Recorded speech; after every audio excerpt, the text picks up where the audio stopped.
Tout d'abord, vous n'avez pas besoin d'aller à l'école pour apprendre des trucs, ok? Je pense que l'école sert plus à se divertir qu'autre chose, et à montrer que vous êtes capable d'effectuer des tâches ennuyeuses, mais pas à apprendre.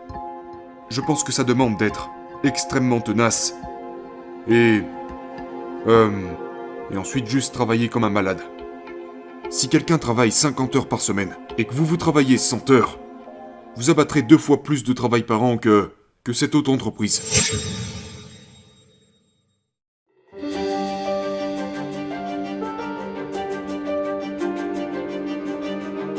Peu importe ce que vous faites, quel que soit le domaine dans lequel vous vous lancez, même si vous êtes le meilleur des meilleurs, il y a toujours une possibilité d'échouer. Donc, je pense qu'il est crucial d'aimer ce que vous faites. Et si vous n'aimez pas ce que vous faites, faites quelque chose d'autre. Je veux dire, la vie est trop courte. Si vous aimez vraiment ce que vous faites, vous y pensez, même lorsque vous ne le faites pas. Je veux dire, c'est quelque chose qui attire votre esprit. Mais si vous n'aimez pas ce que vous faites, ça ne pourra pas fonctionner.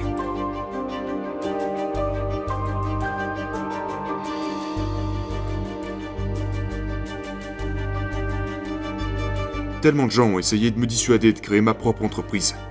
Parce que nous nous lançons dans des projets où les probabilités de réussite sont presque nulles. Mais les choses se sont déroulées d'une certaine façon, et, en tout cas jusqu'à présent, nous réussissons.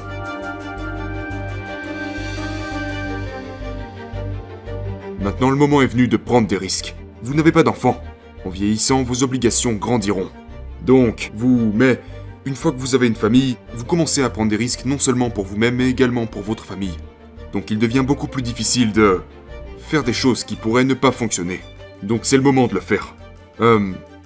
Avant d'avoir des obligations. Donc je vous encourage à prendre des risques maintenant.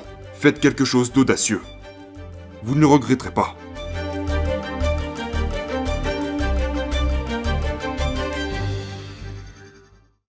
Nous nous concentrons sur le signal plutôt que sur le bruit.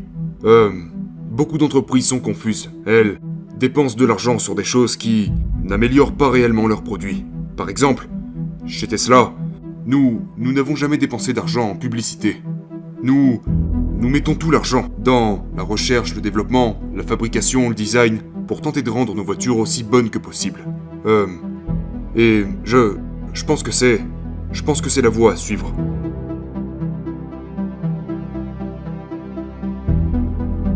Si vous créez une entreprise ou si vous rejoignez une entreprise, la chose la plus importante est de vous entourer de personnes formidables.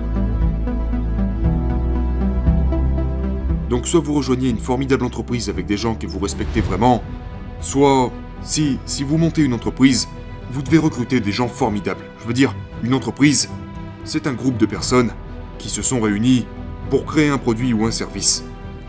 Et donc tout dépend du talent, du travail acharné et du degré de concentration que ce groupe est prêt à mettre dans l'entreprise. Et tout cela déterminera rapidement son niveau de succès. Donc, faites tout ce que vous pouvez pour rassembler des gens formidables.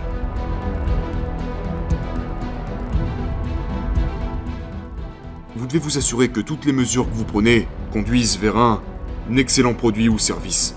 Il doit être vraiment excellent. Et je reviens à ce que je disais plus tôt, qui est que...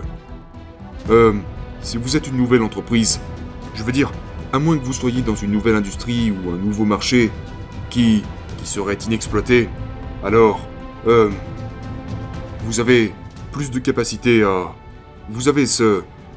La norme est plus basse pour votre produit ou service.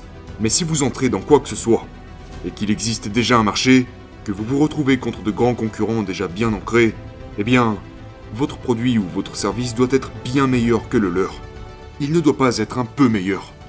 Parce que mettez-vous à la place du consommateur. Il se dira pourquoi j'achèterais ce produit et pas un autre. Les gens préfèrent toujours acheter chez la marque de confiance, à moins qu'il y ait une grande différence. Donc, très souvent, vous savez, les entrepreneurs se contentent de proposer quelque chose qui n'est que légèrement meilleur. Ça ne peut pas être juste un peu mieux. Ça doit être beaucoup mieux.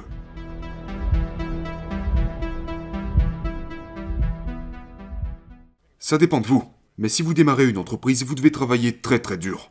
Maintenant, que signifie très très dur? Eh bien, quand mon frère et moi avons lancé notre première entreprise, au lieu d'avoir un appartement, nous avons simplement loué un petit bureau et on dormait sur un canapé. On se douchait au YMCA, et on avait très peu d'argent, donc on travaillait avec un seul ordinateur. Donc, notre site web était ouvert pendant la journée, et puis je codais la nuit. 7 jours sur 7, constamment. Et j'avais en quelque sorte une petite amie pendant cette période et... En gros, si elle voulait passer du temps avec moi, il fallait qu'elle vienne et qu'elle dorme dans le bureau. Donc, travaillez dur.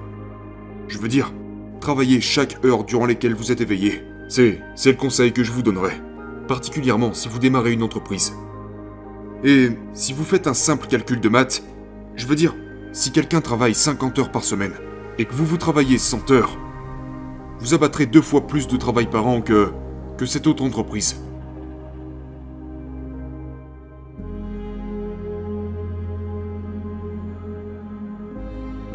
Non.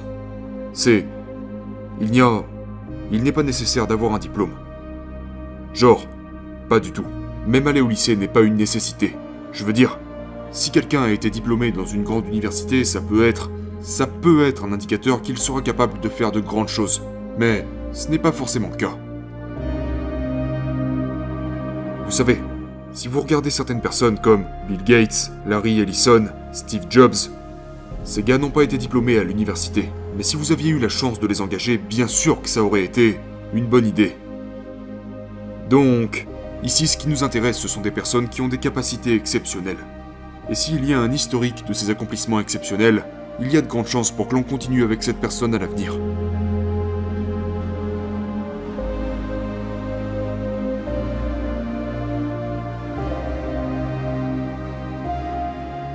Comment est-ce que je me décrirais ? Eh bien, je pense que j'ai une motivation assez innée. Et c'est le cas depuis que je suis tout petit. Vous savez, pour ce qui est de prendre des risques.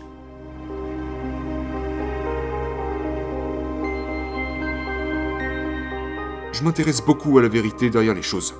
Et j'essaie de comprendre cette vérité. Je pense que c'est vraiment important si vous voulez arriver avec une nouvelle solution.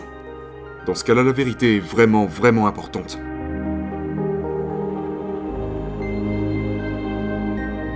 Je ne dirais pas que je n'ai aucune peur. En fait, je pense que j'ai assez peur de l'échec. Mais si le travail que nous faisons a de l'importance, s'il compte réellement, eh bien il faut le faire. Que la peur soit présente ou non.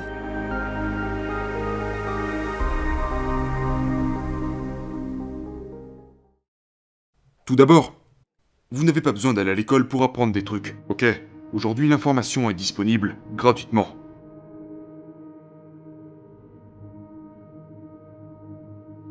Je pense que l'école sert plus à se divertir qu'autre chose, et à montrer que vous êtes capable d'effectuer des tâches ennuyeuses. Mais pas à apprendre.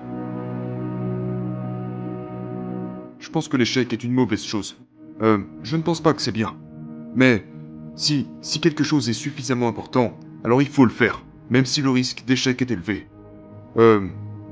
Et donc, je pense, mon conseil pour quelqu'un qui voudrait créer son entreprise est de garder à l'esprit que la probabilité la plus élevée est que ça ne fonctionnera pas. Parce que la manière dont se déroule généralement la création d'une entreprise, c'est au tout début de la création, c'est plutôt amusant, puis ça devient rapidement infernal pendant plusieurs années.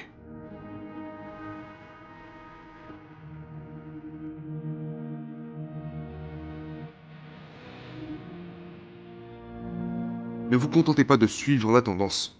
Donc, vous m'avez peut-être déjà entendu dire qu'il est bon de penser en termes d'approche physique selon un principe de base, qui est que, plutôt que de raisonner par analogie, vous réduisez les choses aux vérités les plus fondamentales que vous pouvez imaginer, et puis vous raisonnez à partir de là. C'est un bon moyen de savoir si ce que vous faites a vraiment du sens, ou si c'est juste ce que tout le monde fait.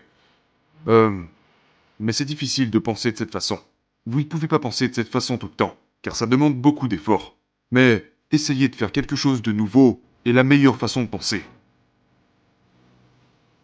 Je pense qu'être concentré sur quelque chose où vous êtes confiant que cela apportera une grande valeur à quelqu'un d'autre, et juste être vraiment très rigoureux en faisant cette évaluation.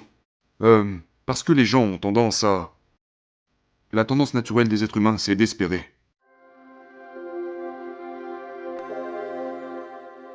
Un challenge pour les entrepreneurs, c'est de dire quelle est la différence entre vraiment croire en vos idées et rester collé à ces idées, versus poursuivre un rêve non réaliste, qui n'a en fait pas de mérite. Et c'est une chose vraiment difficile à dire.